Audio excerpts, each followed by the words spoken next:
Hi guys, my name is Natalie Nolan, and today I'm going to be talking to you guys about high frequency trading.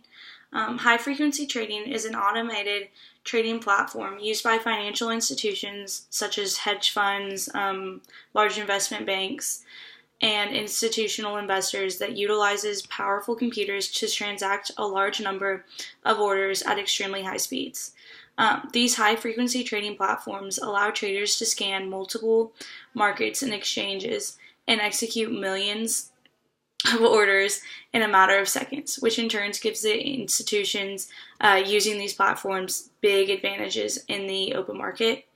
I found the podcast to be very informative and interesting. I learned that somewhere between 50 to 70 plus percentage of all trades that happen on what we think of as Wall Street are not executed by human beings, but are executed by algorithms.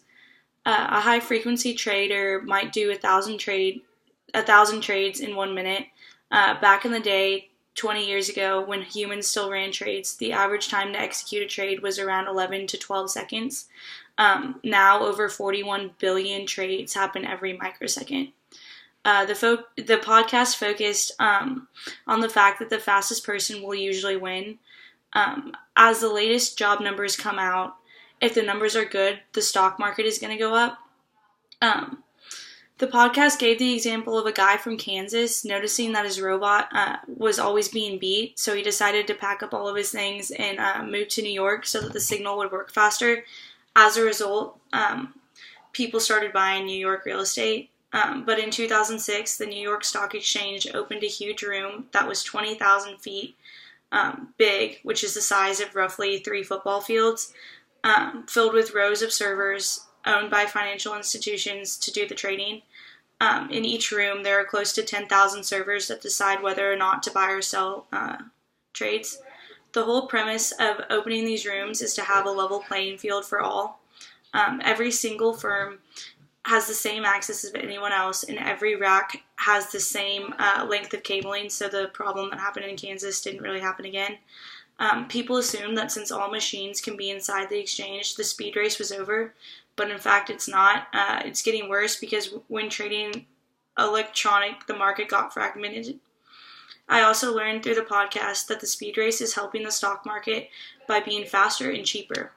I found it interesting that on May 6, 2010 at 2:42 p.m., all hell broke loose, and 3 minutes later, an emergency circuit breaker broke and was gone for 5 seconds. And in those short 5 seconds, the market went down by 1,000 points, and several $100 billion were lost.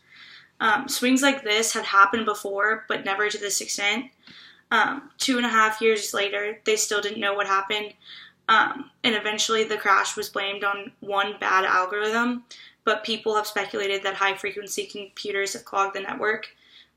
Despite recent widespread criticism of high-frequency trading, in an article published by CNBC, Peter Nockbit of Modern Markets Initiative said that high-frequency trading is a tool that has benefited the investment community. High-frequency trading has lowered costs, tightened spreads, and added liquidity to the markets, while Peter also adds that not all high-frequency trading is predatory, as it has been speculated in the past.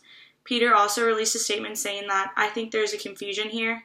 I don't think high-frequency traders or professional traders are competing with the general public. They compete with each other, but not with the general public. Trading and investment are two very different things. High-frequency trading and automated trading allows trading firms to scale greatly across many, many different platforms with many different products and many asset classes. The fact that they can do that in a cost-efficient way measures that they can trade in a variety of places all day long. With regards to faster connection between cities and within the stock exchange building, I think that the high-speed race will continue until the federal government finds more creative ways to enact laws to closely regulate high-frequency trading.